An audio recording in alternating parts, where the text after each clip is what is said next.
नमस्ते सदा वत्सले मातृभूमि।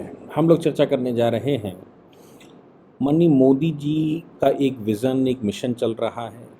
वो इस समय 3 देशों की यात्रा पर हैं और उसमें जापान में जिस प्रकार से G7 का बैठक हुई और उसमें जो बाइडेन सहित विश्व के 7 स्ट्रॉन्गेस्ट कंट्रियों के जो राष्ट्राध्यक्ष हैं, वो मोदी जी को जिस प्रकार से उन्होंने गले लगाया, जापान ने जिस प्रकार से मोदी जी को जो सम्मान दिया, जो बाइडेन उठकर आए, मीडिया में रिपोर्टें छपी कि उन्होंने कहा कि भई आपका तो ऑटोग्राफ लेना चाहिए क्योंकि अमेरिका में आप बहुत प्रसिद्ध हैं, अमेरिका आपको बहुत चाहता है।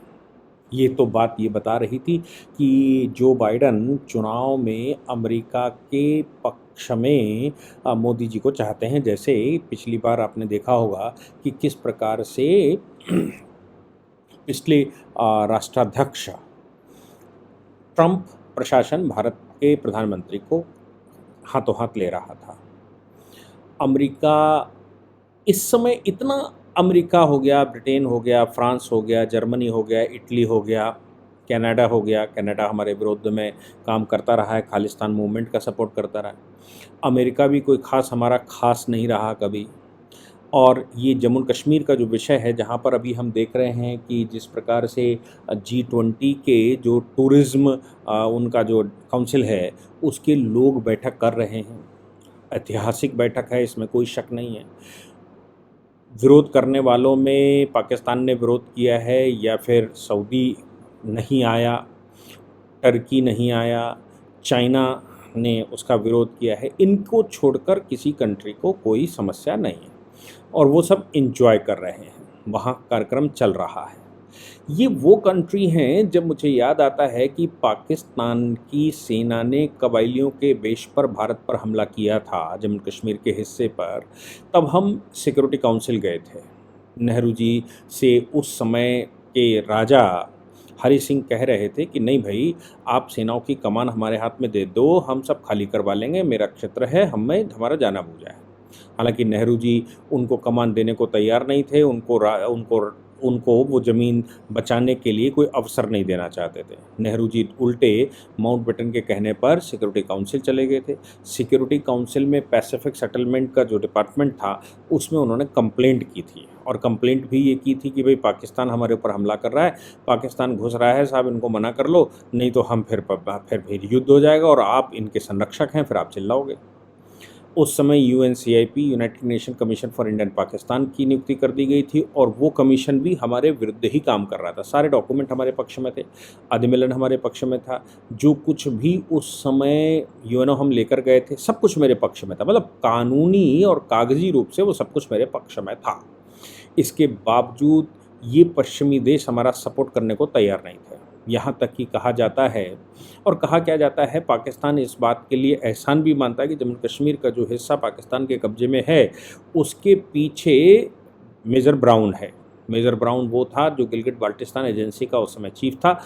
और जिस समय अधिमेलन हुआ, या जिस समय मैं कहूँ कि इंडिपेंडेंस ऑफ इंडिया 1947 पास हुआ, तो उसमें ये तय हो गया था कि जो टेरिटरी जिसकी थी, जिससे ली गई थी, उसको वापस कर दी जाएगी। जम्मू कश्मीर प्रशासन के द्वारा महाराजा हरि सिंह से गिलगिट बाल्टिस्तान लीज़ पर लिया गया था। वो लीज़ कैंसिल हुई तो महाराजा हरि सिंह को वापस देना था। घनसार सिंह को यहाँ से भेजा गया था और घनसार सिंह को उन्होंने, जनरल ब्राउन ने स्थान तो दिया, लेकिन रसद सब फेंक दी गई थी, रसद सब जला दी गई थी। घनसार सिंह ये सोच कर गए थे कि रसद वहाँ पर है, अच्छे हृदय से गए थे, लेकिन जनरल ब्राउन ने उसको, मेजर ब्राउन ने सब फेंक दिया था। और मेजर ब्राउन दिल्ली आने के बजाय वो सीधा इस्लामाबाद गया, पाकिस्तान गया, और पाकिस्तान में जाकर कबायली जो थे, उन कबायलियों को लेकर, यानी कि पाकिस्तान की फ़ोर्स को कबायलियों के भेष में लेकर उसने ही गिलगिट बाल्टिस्तान पर हमला किया था। झंडा फहराने वाला भी वही था और वही कश्मीर की तरफ बढ़ा था। तो कुल मिलाकर ये कहा जाए कि माउंटबेटन क्या कर रहे थे और उनके साथ नेहरू जी खड़े हुए थे। हालांकि नेहरू का ये भी मन था, जो वो कह रहे थे कि अगर जम्मू कश्मीर पाकिस्तान में अधिमेलन कर जाता है तो उनको कोई समस्या नहीं, जबकि वो खुद कश्मीरी ब्राह्मण थे, अपने आप को कहते थे। लेकिन लोग ये भी डिस्प्यूट करते हैं कि वो कश्मीरी ब्राह्मण थे या कोई और थे, वो अलग बात है। लेकिन हाँ, किसी व्यक्ति को अपने मातृभूमि का दर्द ना हो, ये प्रश्न खड़े करने पर मजबूर भी करता है। लेकिन अधिमिलन महाराजा हरि सिंह ने तो इधर ही कर दिया, क्योंकि पूज्य गुरु जी उस समय एक्टिव हो गए थे और उस समय सरदार पटेल एक्टिव हो गए थे, मेहरचंद महाजन प्रधानमंत्री बना दिए गए थे और सारी कार्रवाई पूरी हो गई। कुल मिलाकर माउंटबेटन की चल नहीं पाई। नेहरू जी माउंटबेटन के पीछे चिपके हुए थे, उनको कोई बहुत विशेष मतलब नहीं था, जो माउंटबेटन कहता था वही होता था, इसीलिए ये वहाँ गए थे। तो कुल मिलाकर ये आया कि उस समय ये जो जम्मू कश्मीर का वो हिस्सा जो पाकिस्तान के कब्जे में है, उसको वहाँ देने के पीछे षड्यंत्र पश्चिमी देशों का था, ऐसा मानकर हम चलते हैं। लेकिन आज वही पश्चिमी देश जो अभी 10 वर्ष पहले तक हमारे लिए कुछ न कुछ गलत करते ही रहते थे और इंसल्ट करने में तो नंबर 1, हमारे रक्षा मंत्री जाते थे तो उनके कपड़े उतरवा के देखे जाते थे, हमारे प्रधानमंत्री जाते थे तो वो सिक्योरिटी चेक करवा कर जाते थे। आप सोचिए कि किस प्रकार से भारत की इंसल्ट की जाती थी। लेकिन आज मोदी जी के रहते हुए वो उनके ओबामा प्रोटोकॉल तोड़कर उनको लेने आते हैं। ब्रिटेन में जा रहे हैं तो वहाँ स्वागत हो रहा है, जर्मनी जा रहे हैं तो वो स्वागत हो रहा है, फ्रांस जा रहे हैं तो स्वागत हो रहा, कनाडा जो लगातार हमारा विरोध करता रहा, आजकल वो भी हमारे स्वागत में खड़ा दिखाई देने को मजबूर है। तो मैं सोच रहा था कि आखिर ऐसा हो क्या गया जो ये सब ऐसा कर रहे हैं।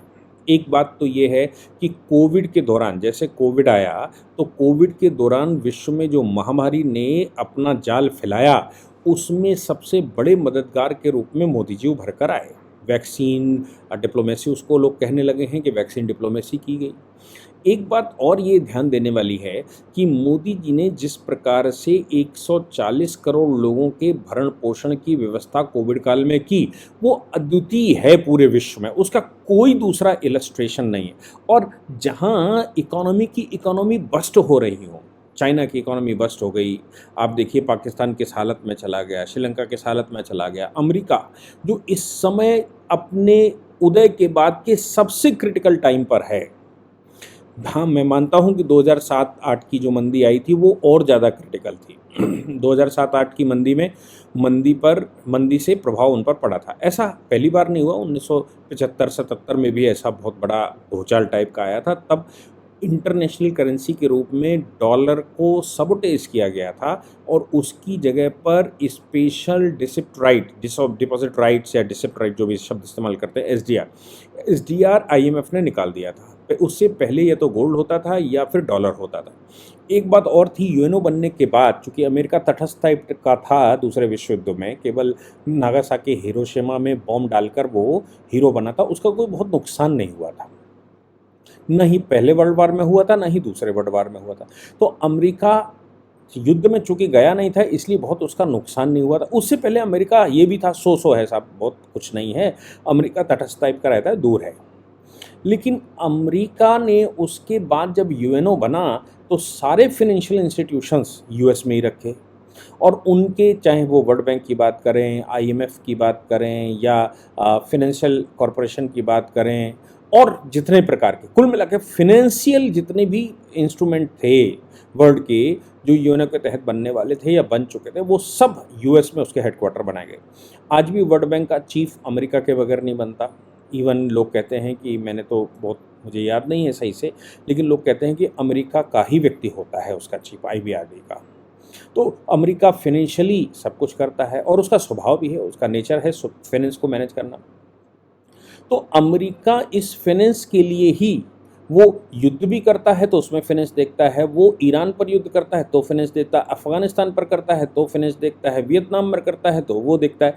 और अगर उसको फाइनेंशियल कहीं लाभ नहीं मिलता अफगानिस्तान में या वियतनाम में, तो अफगानिस्तान में कब्जा करने के बाद भी छोड़ देता है, उसको कोई ह्यूमन राइट की बहुत चिंता नहीं होती। लेकिन हाँ, ह्यूमन राइट का बोर्ड जरूर वो लगा कर चलते हैं, लेकिन ह्यूमन राइट की बहुत उनको चिंता नहीं होती।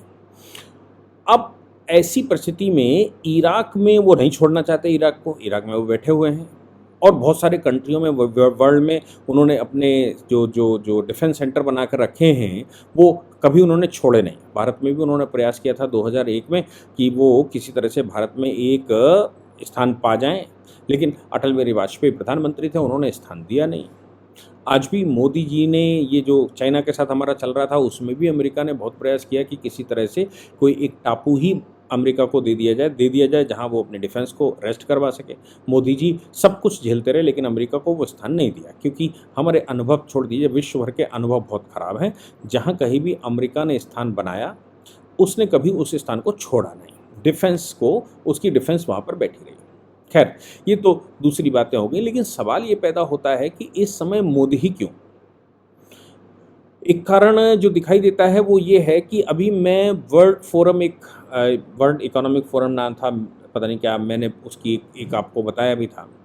लेकिन उसमें हमने ये देखा था कि विश्व की ये एजेंसियां ये कह रही हैं कि अगर रिसेशन आता है, और रिसेशन सामने मुंह खोले खड़ा हुआ है, अगर रिसेशन आता है तो फिर ऐसे रिसेशन की सिचुएशन में अमेरिका सबसे पहले बस्ट होगा, और अमेरिका के बाद जहाँ जहाँ डॉलर से करेंसी चलती है वो सब गिरना शुरू हो जाएंगे, क्योंकि अमेरिकन ट्रेजरी में सबसे ज़्यादा इन्वेस्टमेंट पूरे वर्ल्ड का है। खासतौर से मुस्लिम कंट्रियों की बात करें, धनाढ्य की बात करें, तो वो अमेरिकन बॉन्ड खरीदता है।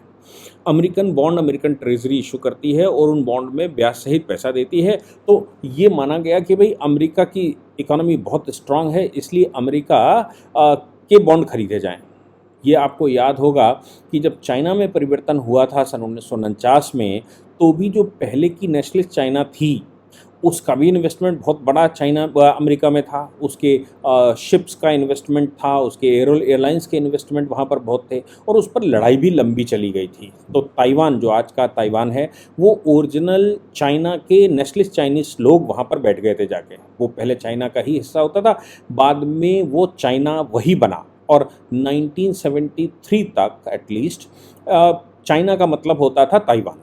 इसको कम्युनिस्टों को किसी ने रिकॉग्निशन नहीं दी थी, और ताइवान से ही डील करते थे, ताइवान को ही पैसा देते थे, ताइवान ही उस पर जो सरकारी इन्वेस्टमेंट था अमेरिका में, उसका भुगतान भी ताइवान को ही होता था। बाद में वो नेहरू जी के प्रयास होते रहे, नेहरू जी के मरने के बाद भी जो वो बो गए थे, उसका परिणाम निकला था कि नेशनलिस्ट चाइना को रिप्लेस करते, यानी कि ताइवान को रिप्लेस करके फिर ये मेन स्ट्रीम का चाइना, जो आज का कम्युनिस्ट चाइना है, वो वहाँ बैठ गया था। ये इस तरह का मामला चलता रहता है इन्वेस्टमेंट के मामले में। कंट्री इन्वेस्टमेंट करते हैं, जो तानाशाह हैं, जो सुल्तान हैं, वो तो इन्वेस्टमेंट करते ही करते हैं। कंट्री भी, उनके पास एक्स्ट्रा फंड होते हैं तो अमेरिकन ट्रेजरी में फंड को करते हैं। अब इस समय रिपब्लिकन और डेमोक्रेट का बहुत भयंकर झगड़ा चल रहा है यूएसए में।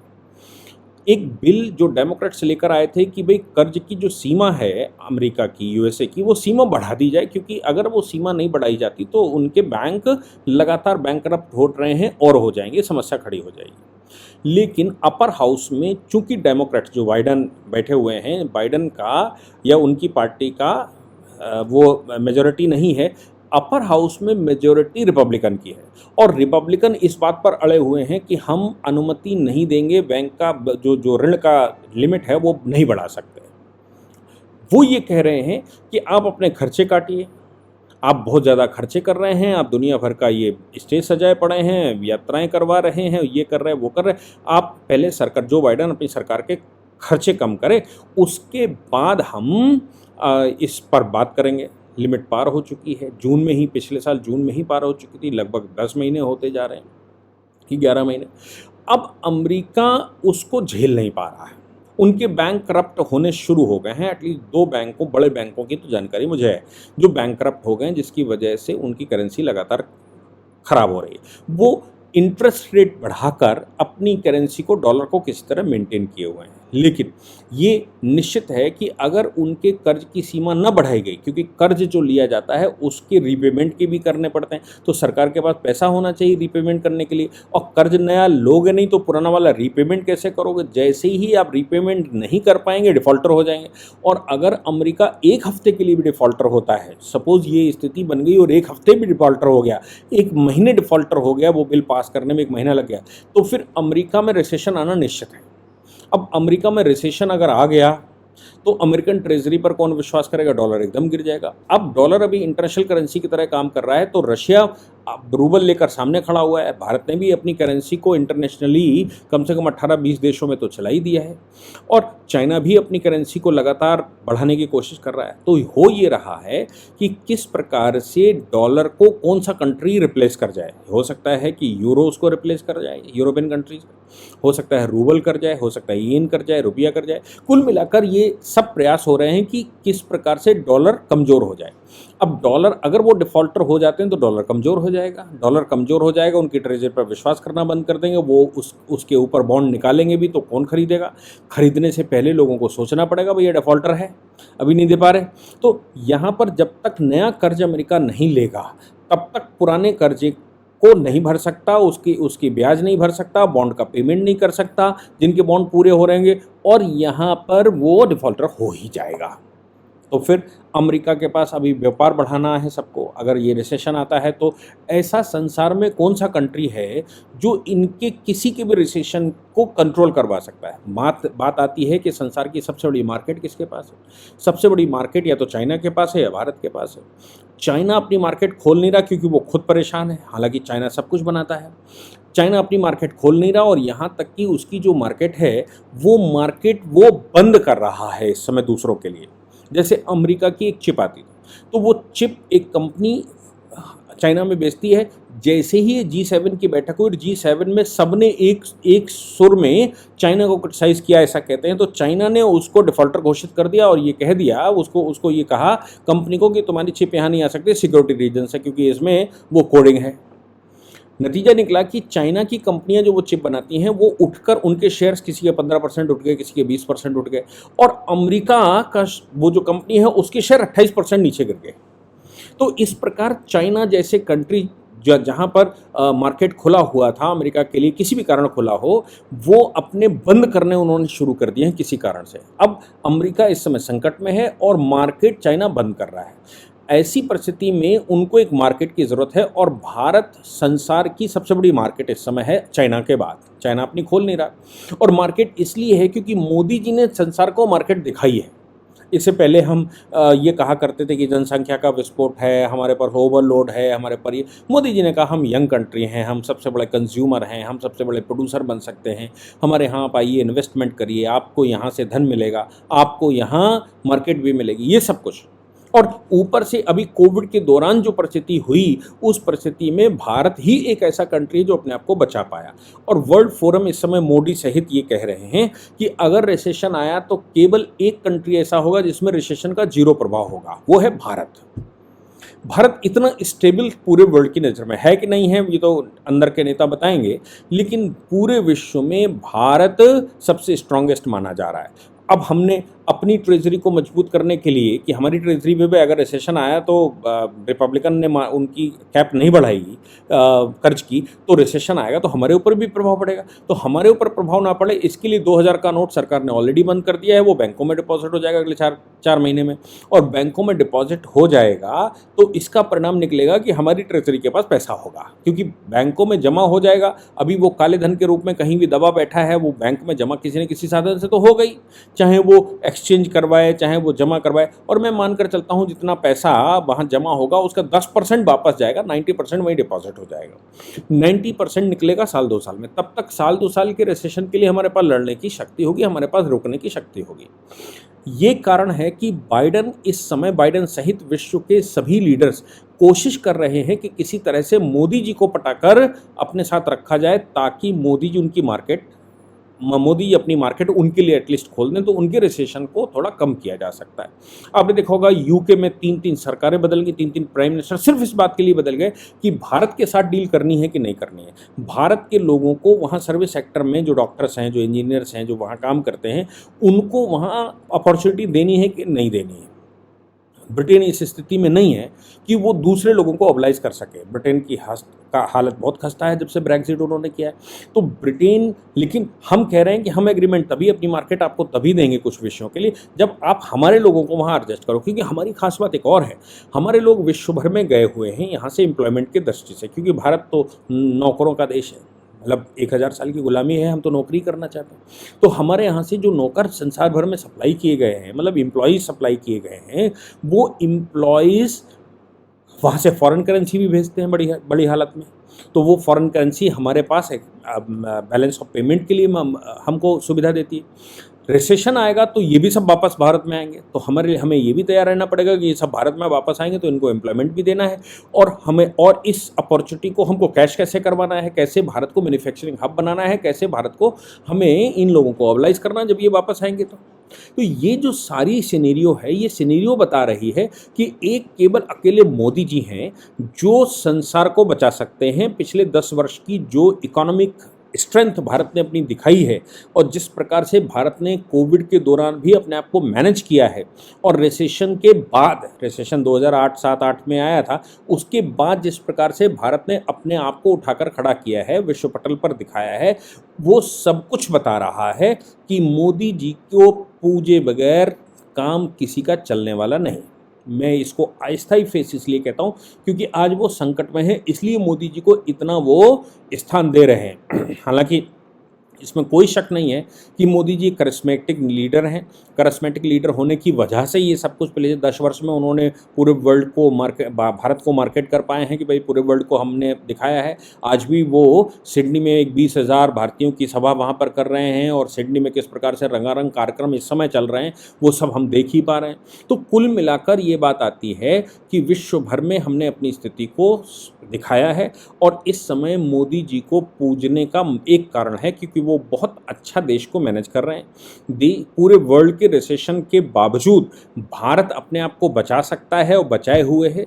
भारत की मैन्युफैक्चरिंग सेक्टर ग्रो कर रही है, भारत की जीएसटी ग्रो कर रही है, भारत में मैन्युफैक्चरिंग सेक्टर बढ़ रहा है, भारत में यूनिकॉर्न्स बढ़ रहे हैं, भारत में एमएसएमई सेक्टर बढ़ रहा है, भारत में प्रोड्यूसर्स बढ़ रहे हैं, नौकर कम होने लगे हैं और मालिक ज़्यादा होने लगे हैं। ऐसा देखने में आया है। रिसेशन आया तो हमारे लोग अगर वापस आए, वहाँ नौकरियाँ बंद हुई, हमारे लोग वापस आए तो उनके लिए भी भारत ही एक ऐसा देश है जो उनको यहाँ पर नियोजित कर सकता है और उनके लिए दरवाज़ा खोल सकता है। हमने पैसा इकट्ठा शुरू कर दिया। हो सकता है कि अगर रिसेशन आ गया बड़े स्तर पर तो हमें 500 का नोट भी बंद करना पड़े। मतलब कहने का है 500 का नोट जो मार्केट चलन में है उसको भी बैंक में जमा करके हम बैंकिंग सेक्टर को स्ट्रॉन्ग करेंगे और इधर डिजिटल करेंसी को बढ़ावा देंगे। जैसे जैसे डिजिटल करेंसी बढ़ती जाएगी वैसे वैसे टैक्स कलेक्शन बढ़ता जाएगा। तो ये मोदी जी को जो पूछ रहे हैं सारे कंट्री, कुछ पैर छू रहे हैं तो कुछ गले लगा रहे हैं तो कुछ उनके ऑटोग्राफ ले रहे हैं, इसका कारण है मोदी जी के द्वारा देश को जिस प्रकार से बलिष्ठ और स्ट्रांगली खड़ा किया गया है वो अद्वितीय है और इसलिए उनका स्वागत संसार भर कर रहा है। जय हिंद, जय भारत, वंदे मातरम।